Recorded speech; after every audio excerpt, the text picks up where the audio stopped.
Bisan pa man nga asa nga dagbayan, uy sama basta mga sigaan. Hi guys, I will share to you my partial analysis for our investment portfolio. So, I use GCash to invest and your GCash must be fully verified. Next, proceed to GFunds and fill up all questions they have given. After answering, the page will be masked like this.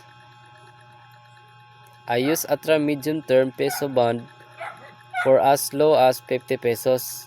After a year, it increases as 3.3400%.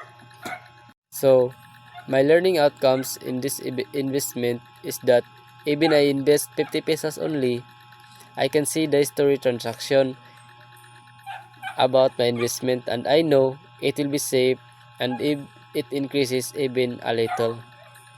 That's the end of my video. Thank you.